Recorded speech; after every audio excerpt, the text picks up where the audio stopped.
Time to look at race number 10 now, and this race is another talented lineup as well, headed by Torbjorn Diamond at the top of the book. It's a Class 2 over the 1600 metres, and Zach Purton rides the one for Danny Schum. He was beaten by Sava Quinn 3 starts ago. Sava Quinn has since run second behind Zar in track record time at the Valley. The Rock has the pacifiers back on. Super Oasis, the blinkers, the hood and the cross nose band come off. Amazing Chocolate has his first start for David Ferraris. Further down, Lakeshore Regal has the shadow roll off and the visor goes on. Sunshine Warriors, both his wins have been over 1400 metres at Sha Tin. Flagship Glory goes up to the 1600 metres, and number 13 Bigwood has the blinkers off in race number 10. Over at the speed map once again here, Tom, in this race, how do they jump from the gates? Well, Mark, it's a race that's sort of bereft of any speed up front. Natural leader, so might be left to the Rock, who's out of barrier number 14 for Chad Schofield to press on. He has led in the past. That was when he was a winner over Conqueror, and that was over 1600 metres. Smiling time there from gate number 1.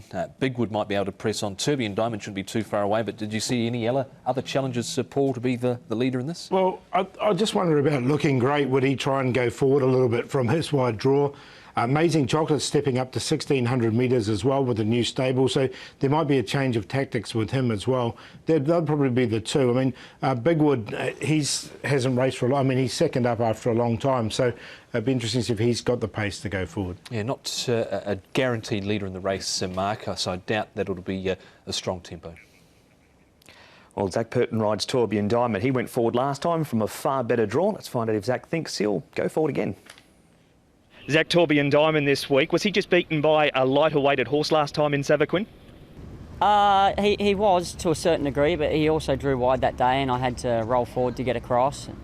We went a little bit quick through the first part of the race, and then Derek on the leader backed the speed off too much and allowed those horses that were well back in the field to get within 3 lengths of us, and then with the lighter weight he was able to run me down. But I thought it was a really good effort after having a bit of a let up. He's working well since. He's drawn a good gate, so hopefully we can atone for that. He's been to the trials and sat wide in that trial. Was that always the plan?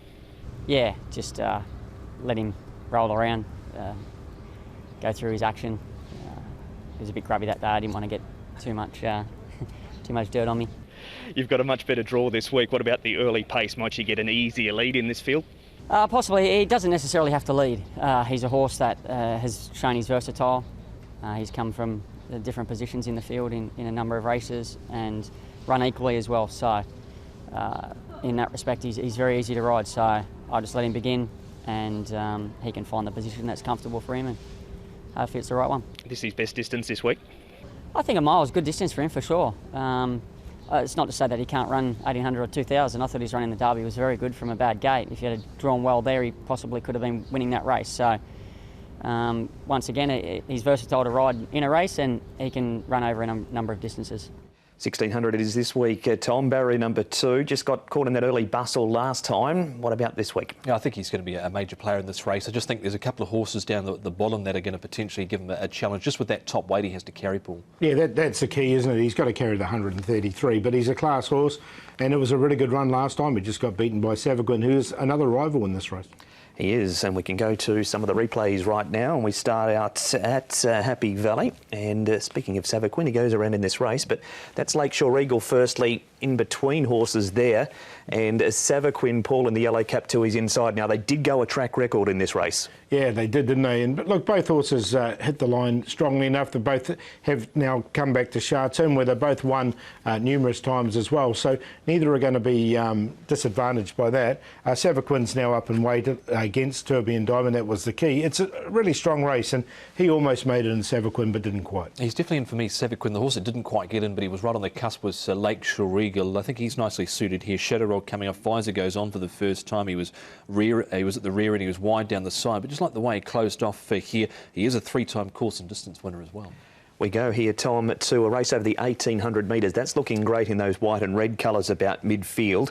He's won back-to-back races. He comes into Class 2 for the first time as we pick it up from about the 500. Yeah, so he looked to be under a bit of pressure here, and he had to cover some ground down the side last start. Looking great, but he's won his last two really nicely.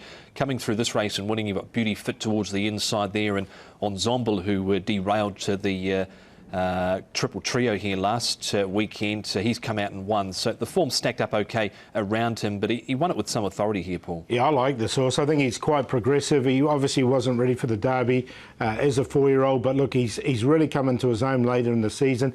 Now, he did run over 1,600 3 starts ago and was just beaten by Authentic Champ right on the post, so I'm not worried about him coming back in trip either. OK, so that's looking great. Joe Moreira on board. Now, this is on the all-weather. On the 8th of May, we've got The Rock. He ends up running second. He's out there doing some work. Hong Kong Great's just bowling along in front. Also in this field is Highland Fortune. He's out wide too with some cover. Sunshine Warrior is back in the field. He's one off the rail. And Bigwood is up outside the leader. And we saw on the speed map, Paul, that he might be out there 3 wide again. They're all chasing Hong Kong Great at this stage. Yeah, he's probably our best dirt horse here in Hong Kong. So The Rock is the one I'm going to take out of this race. Obviously, different surface, but all these horses have performed okay on the turf or won on the turf in the past. And I just really like the way The Rock finished off here. It was a really nice run from him. So, look, I've got him in on a very minor line. He had to cover a bit of ground throughout The Rock. He's up 23 pounds on this last start run, but look, it was a nice enough effort. He gave chase. He was no match for the winner on this occasion, Hong Kong Great. Other than that, I think Highland Fortune sort of outclassed at this sort of level. And Sunshine Warrior's form's just dropped away the last couple. So if I had to pick one out of that, it would be The Rock. The pacifiers come off this week. He's drawn barrier number 14, Chad Schofield and Casper Founds, the combination. Tom, this is a newcomer, Amazing Chocolate, formerly with Tony Millard, has moved stables to David Ferraris, has had just the one turf trial for David. Yeah, and he's tried 1,600 in the past and he's failed. He's won it 1,500 overseas. He'd placed at 1,900 and also 1,600 metres overseas. David Ferraris has now got him now. This trial here was over 800 metres. I'm just happy to watch, Paul. Yeah, look, he hasn't had a trial for the new stable, Amazing Chocolate, and this was with his old stable. And look, 1,600 metres from 800 metres, I'm just a little bit query about. And yeah, I'm not sure. Look, he almost made it in because I think he's a class horse. Can't read my handwriting. She said no trials for David. Written down, it was one that was still with the Millard barn. Amazing Chocolate goes around over the 1,600 metres. Selections for a very good race, the last, Paul. Yeah, really good race to finish. I mean, it's going to be a really good betting race, this one. I'm with the 12, though. Comes in really well at the weights, looking great. And it's come up a decent price at this stage. I think he'll come in a little bit, but I think he's very progressive. Torment Diamond, that will be the toughest to beat, but has to carry the big weight. Flagship Glory has been going well most of the season. And I did like the run of the Rock, and he had been running well on the turf before to that. So 12, 1, 10 and 4.